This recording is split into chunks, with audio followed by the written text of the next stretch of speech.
Tervehdys videon katselija ja kuuntelija. Tämänkertainen video on nimeltään Jerusalemin temppelipalveluksen harjoituksia ja temppelipalveluksen täyttymys. 3 vuotta sitten 2020 Israel 365 News, ortodoksijuutalainen media, lähetti Facebook-live-lähetyksen, jossa näytettiin kuinka tulevat papit harjoittelee temppelin palvelusta Jerusalemissa. Ja kuinka näitä pappeja opetettiin tähän Jerusalemin temppelipalvelukseen, eli tulevan Jerusalemin kolmannen temppelin palvelukseen. Tämä video on noin 19 minuuttia pitkä, jossa näytetään näitä, että miten näitä pappeja harjoitetaan. Ja tämän videon jälkeen mä vielä tuon esille sen, että mikä on tämän temppelipalveluksen täyttymys. Ja se, kuinka tämä on täysin turhaa ja hyödytöntä Jumalalle, koska Jumala on saanut jo hänelle kelpaavan uhrin, Messias, Herrassa Jeesuksessa. Mutta katsotaan tämä 19 minuuttia kestävä video ja sen jälkeen sitten mä käyn vielä vähän läpi näitä asioita ja kuinka tämä on jo Herrassa Jeesuksessa täyttynyt. Tämä temppelipalvelus ja uhrit ja kaikki. This is Josh Wander reporting for Breaking Israel News. I'm here in Jerusalem in an undisclosed location on a rooftop here in the old city overlooking the Temple Mount. And I'm here, invited here special to an exclusive course that is being given to Kohanim, to Jewish priests, to the children, to the descendants of Aaron, the first Jewish priest that worked in the temple. And the purpose of this course is in order to bring the modern day Kohanim, these descendants of Aaron, together and to train them in temple services. So it's necessary for them to be prepared and to be trained. And they come here to the rooftops in small groups, training on the exact temple service and how it's conducted, so that they will know at any given minute how to go and start the temple service. So we're going to show you some exclusive footage of this course that is being given. I'm going to turn the camera around here.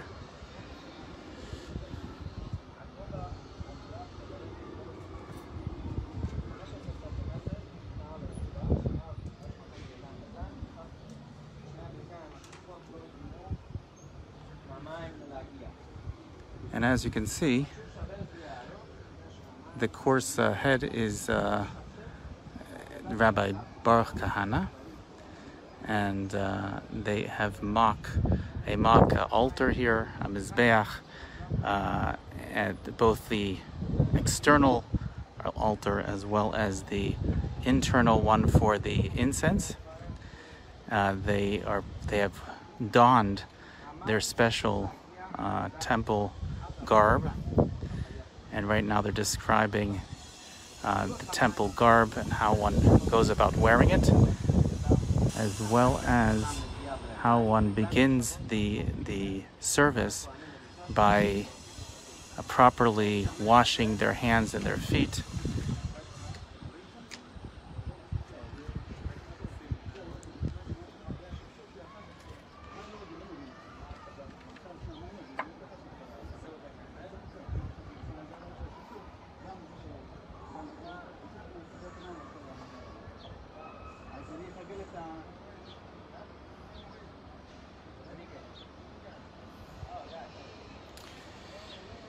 Soon they're going to be lighting up the fire, and they're going to describe the whole process of sacrifices.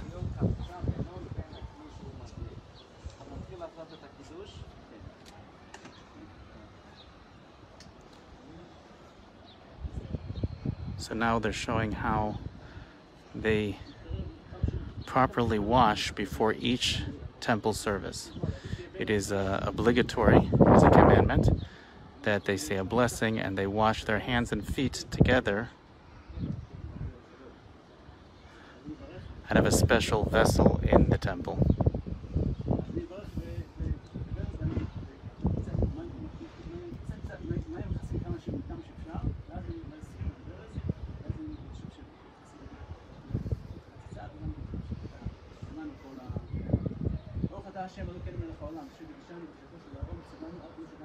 That was the blessing. And then the washing is done both of the hands and feet simultaneously.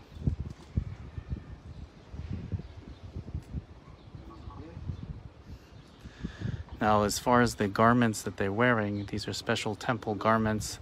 The ones the rabbi has a real set of them that have 4 pieces each, and the other people are wearing sort of a mock-up set, just a training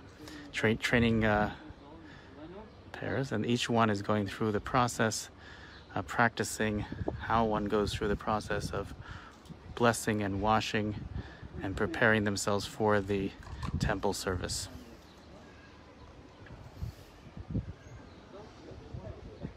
And of course, in the temple itself, there's a special water basin. It's not, we don't use an urn, but this is just for training purposes.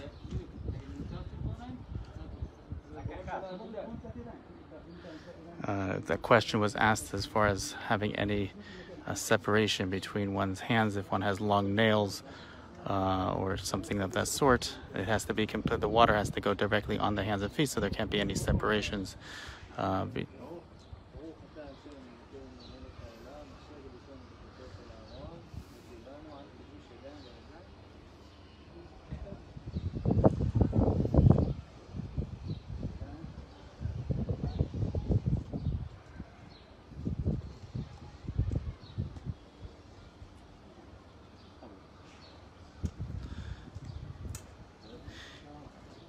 Now, this is very, very significant what we're watching here, because for thousands of years they did not have any way of properly training the sons of Aaron, the priestly class, in temple service.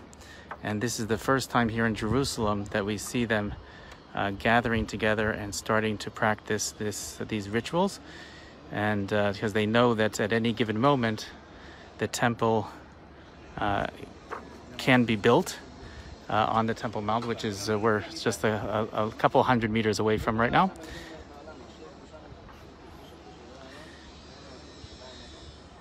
And in order for them to be properly prepared to start the temple service, they need to have training. So they have called on Kohanim, on the Jewish priests, to come from wherever they live here in Israel and to start to practice and train on the service. They go through a whole training course. This is the first of the classes, and this is a very exciting moment here in Jerusalem.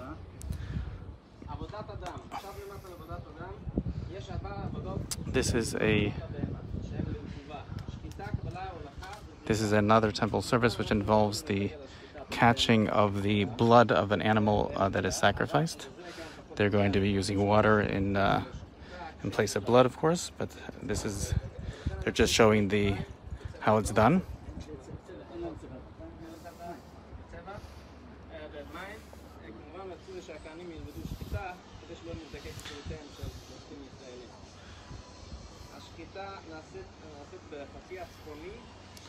So again, they're doing it from, this is the altar, and they're showing exactly the locations, the directions that everything has to be done, and everything is prescribed in biblical sources as well as Talmudic sources. And depending on which sacrifice is being conducted, they could be on different sides of the altar, starting off on different sides. So this one is, they're describing, is going to be starting in the northern side of the altar, which are the holiest types of sacrifices. They're describing now the slaughter of the animal, which is done over there. Of course, for the training here at this point, they're not doing the slaughtering, but they're just demonstrating what would happen. This would be the animal. Once it was slaughtered with a special ritual knife, they would use this special vessel in order to catch the blood.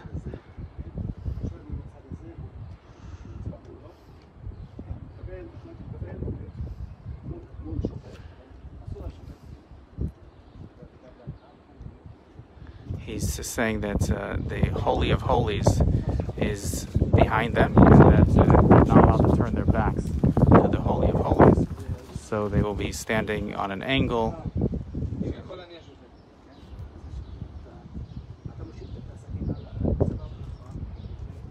So he's now demonstrating how one slaughters the animal and then gathers from the area of the neck the blood.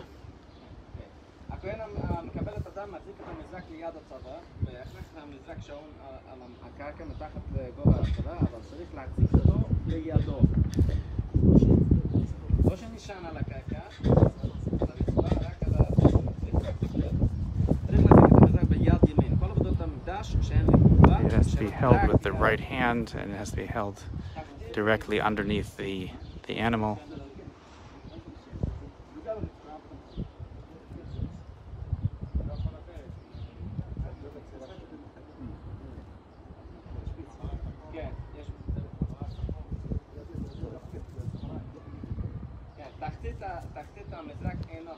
You see, the bottom of this vessel is not flat, and the reason for that is that if you were able to place it down on the floor, the blood would start to coagulate, and at that point it would not be allowed to be used in this service. So it's purposely made with a slanted bottom, so that you cannot lay it down accidentally. You would lie down on the ground, and the blood would not have a chance to coagulate.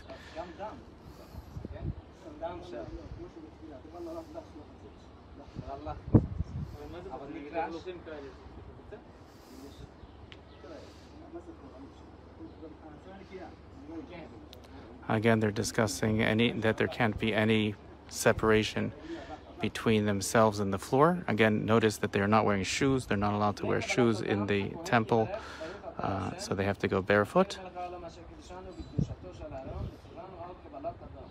There's a special blessing now that is said about when they receive the blood into this vessel.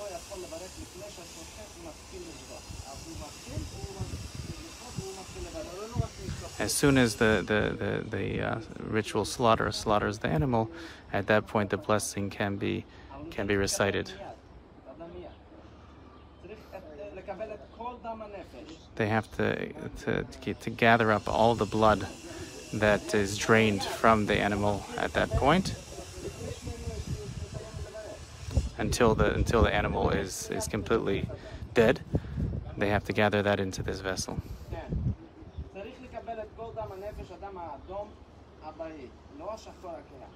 So the bright red blood, once it turns darker, then it's already not necessary to gather that blood.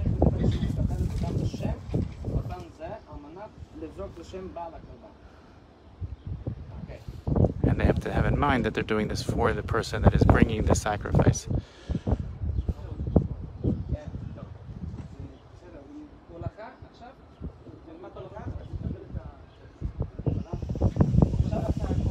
Now he's going to practice saying the special blessing.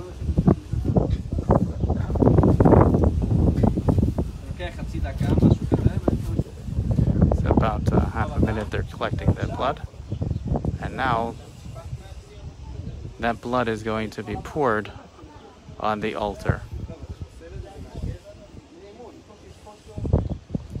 He's going to explain now how that is done.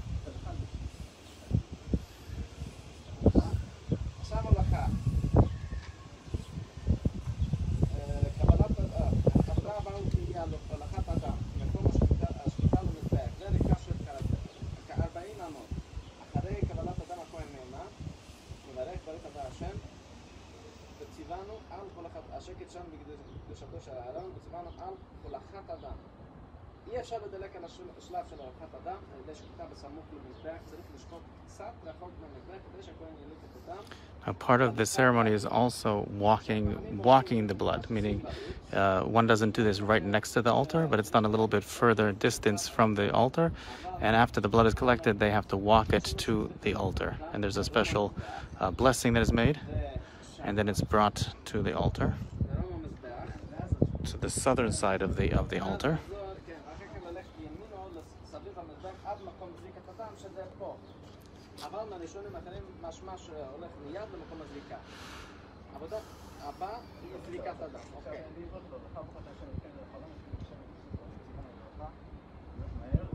Okay, he's saying the blessing is running to the altar.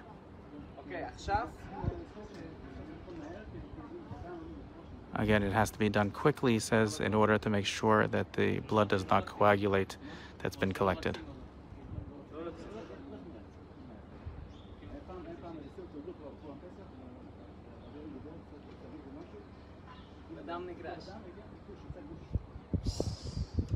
And it can coagulate, he's explaining very quickly, and then when they practice it in real life with real blood, it coagulates very quickly. So it has to be done, he says, very quickly. You have to rush to the altar and immediately pour it.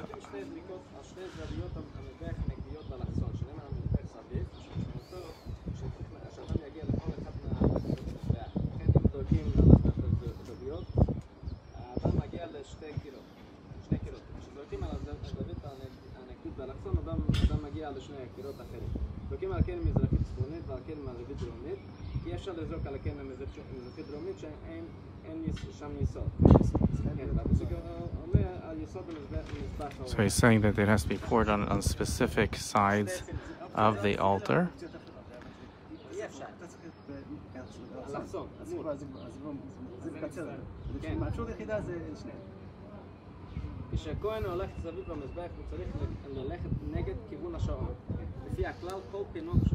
He's walking counterclockwise.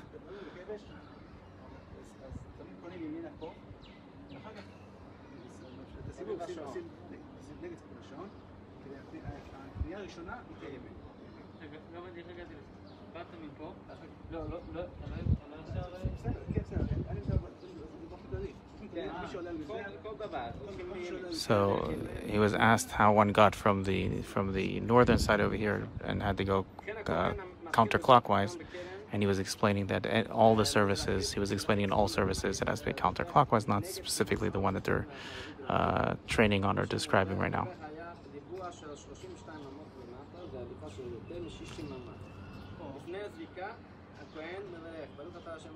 Another blessing is made now before the pouring of the blood.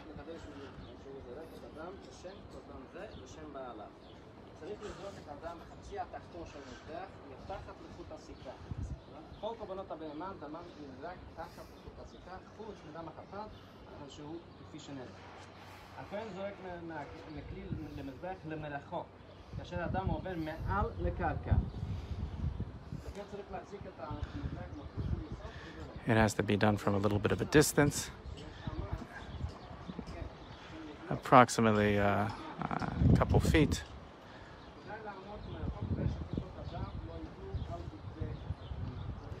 And make sure that they don't dirty their special garments.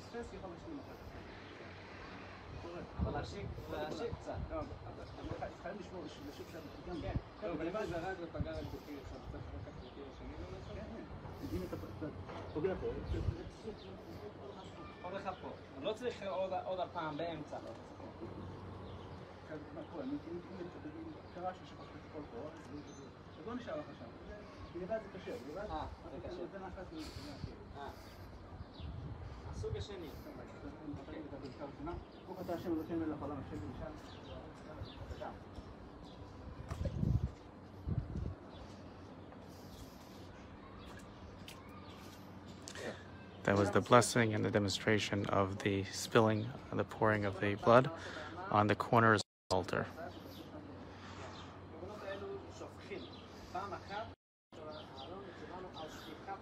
And they're pouring the blood. They're not spilling the blood. They're not throwing it. They are pouring it. Again, these are all biblically mandated, and the Talmud explains in detail how this is done. This is, though, the first time, perhaps in thousands of years, that we see the Kohanim getting together here in Jerusalem and practicing for practical temple service. Here in Jerusalem, we have an exclusive view of this, and this is something which is absolutely incredible. quite amazing for anybody to imagine just a few years ago that Jews would be back in their land after an ingathering of the exiles and would be here with the temple mount in our hands and the priestly class, the Kohanim, practicing practical temple service. We're here witnessing these biblical prophecies come true, and I'm so happy to be able to bring this to you. Again, this is Josh Wander from Breaking Israel News.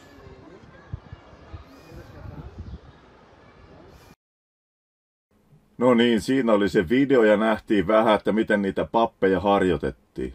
Mutta Herra Jeesus sanoo, että hän ei ollut tullut lakia ja profeettoja kumoamaan, vaan hän tuli täyttämään. Eli Herra Jeesus tuli täyttämään lain, koska kukaan muu ei kykene siihen. Jumala tuli ihmiseksi Herrassa Jeesuksessa ja täytti lain. Ja hebrealaiskirjassa sanotaan, että jos täydellisyys olisi saavutettu leviläisen pappeuden kautta, sillä tähän kansaan laissa sidottu, miksi sitten oli tarpeen, että nousi toinen pappi Melkisedekin järjestyksen mukaan, eikä tullut nimitetyksi Aaronin järjestyksen mukaan? Ja sitten kuuntele tarkkaan, mitä Raamattu sanoo Hebrean 7.12, sillä pappeuden muuttuessa tapahtuu välttämättä myös lain muutos. Lain muutos tapahtui sillä tavalla, että vanha liitto kumoutui. Tuli uusi ja parempi liitto tilalle Herra Jeesuksen veressä. Eläinuhrit kumoutu, sen tilalle tuli Herra Jeesuksen uhri, hänen veressään ja hänen kuolemansa kautta. Aaronin papillinen järjestys, leeviläinen pappeus kumoutui, ja sen tilalle tuli kuninkaallinen pappeus, uuden liiton kuninkaallinen pappeus, papisto, jonka ylimmäinen pappi on Herra Jeesus, Messias. Ja Raamattu sanoo, kuinka Jeesus antoi henkensä. Kukaan ei sitä ottanut, vaan hän antoi sen, ja kun hän antoi henkensä, niin Raamattu sanoo, että temppelin esirippu repesi kahtia ylhäältä alas asti. Se oli miehen käsivärren nyrkinpaksunen esirippu, eli se oli todella paksu, ja se oli noin 10 metriä korkea, leveä. Ja se repesi ylhäältä alas asti, koska Jumala repi sen Herra Jeesuksen kuoleman ja veren kautta, koska se oli Jumalalle sopiva syntiuhri, täydellinen syntiuhri, jota ei tarvi enää koskaan uusia. Vanhan liiton uhrit piti päivittäin tehdä, mutta Herra Jeesuksen uhri hänen veressään, hänen kuolemansa kautta, on yksi ja kertakaikkinen täydellinen. Ja sitten Hebrealaiskirja 10 luku sanoo, että katso, minä tulen tekemään sinun tahtosi, hän poistaa ensimmäisen pystyttääkseen toisen. Tässä tarkoitetaan sitä, että Jeesus veressään kuolemansa kautta, sovitustyönsä kautta, poistaa vanhan liiton ja pystyttää toisen uuden liiton. Ja sitten tämän tahdon perusteella me olemme pyhitetyt Jeesuksen Kristuksen ruumiin uhrilla kerta kaikkiaan, yhden ainoan kerran. Ja Hebrealaiskirja 7. luku, hänestä todistetaan, eli Herrasta Jeesus Messiasta, sinä olet pappi, eli ylimmäinen pappi, iankaikkisesti Melkisedekin järjestyksen mukaan. Täten kyllä entinen säädös kumotaan, eli vanha liitto kumoutuu, koska se oli voimaton ja hyödytön, sillä laki ei tehnyt mitään täydelliseksi, mutta sijaan tulee parempi toivo, jonka kautta me lähestymme Jumalaa. Laki oli kirjoitettu kiveen, ei ihmisen sydämeen, ja sen takia se oli voimaton ja hyödytön, vaikka laki itsessään on hyvä ja pyhä, kun se on Jumalan sana. Mutta koska se oli kirjoitettu kiveen eikä ihmisen sydämeen, niin silloin se ei voinut antaa sitä voimaa, mistä se puhuu opettaa. Mutta uudessa liitossa Jumalan laki, eli Jumalan opetus, on tullut asumaan meidän sydämeemme Pyhän Hengen kautta, Pyhässä Hengessä. Ja silloin me saadaan voima muutokseen, Jumalan tahdon mukaiseen elämään. Ja Raamattu sanoo, että Herra on vannonut eikä ole katuva, sinä olet pappi iankaikkisesti. Tarkoittaa Herraa Jeesusta Melkisedekin järjestyksen mukaan. Ja sitten niin on myös se liitto, eli uusi liitto, parempi, jonka takaajaksi Jeesus on tullut hänen veressään, hänen kuolemansa kautta. Me nähtiin, kuinka tuossa videolla keskityttiin kaikennäköisiin asioihin ja näihin vanhan liiton pappien käsien ja jalkojen pesuihin. Mutta tämä vanhan liiton pappien käsien ja jalkojen pesu, niin se oli esikuvaa. Se oli esikuvaa siitä, että kuinka Jumala puhdistaa häneen uskovan ihmisen synnit uskon kautta Herraan Jeesukseen, Jeesuksen veressä. Ja sitten me voimme aloittaa Jumalan palvelemisen uudessa liitossa, kun Jeesuksen veri on puhdistanut ja pessyt puhtaaksi meidän syntimme ja antanut hyvän oman tunnon, puhtaan oman tunnon. Vanhan liiton papit pesi kätensä jalkansa ilmestysmajassa ja temppelissä ennen Jumalan palvelusta, ennen kuin he kykeni aloittamaan sen, mutta uudessa liitossa, paremmassa liitossa, meidät pestään Herran Jeesuksen veren kautta ja puhdistetaan, niin että me voimme palvella. Jalat kuvaa vaellusta ja kädet palvelemista. Jeesuksen veren sovitustyön ansion kautta me saamme palvella elävää Jumalaa uskon kautta. Kun me olemme tunnustaneet syntimme ja tulleet jumalattomuudesta, pelastukseen Jumalan armosta, lahjaksi Jeesuksen veren kautta. Ja vanhan liiton papit käytti erityisiä temppelivaatteita, mutta nyt tässä uudessa liitossa, Herra Jeesuksen veren kautta Jumalan armosta, me olemme saaneet pukeutuneet Kristukseen, Herraan Jeesukseen, Messiaseen, pyhässä hengessä, uskoon Jumalan sanan totuuteen. Elikkä tämä pappien harjoittaminen kolmannen temppelin Jumalanpalvelusta varten, niin se on ihan turhaa hyödytöntä. Itse asiassa se on kapinaa Jumalaa vastaan. Koska Raamattu sanoo, että uudessa liitossa Herran Jeesuksen opetuslapset ovat Jumalan temppeli. Herra Jeesus on vanhan liiton eläinuhrien, syntiuhrien, polttouhrien, yhteysuhrien, rauhanuhrien täyttymys. Herra Jeesus on vanhan liiton temppelipalveluksen pappeuden täyttymys. Sillä hänessä, Herrassa Jeesuksessa, hänen veressään, tulee uusi kuninkaallinen pappeus, uuden liiton pappeus. Herran Jeesuksen veren kautta käy pääsy Isän Jumalan luokse kaikkein pyhimpään. Mutta ei mulla mitään muuta enää tällä kertaa tässä, kun se on moi.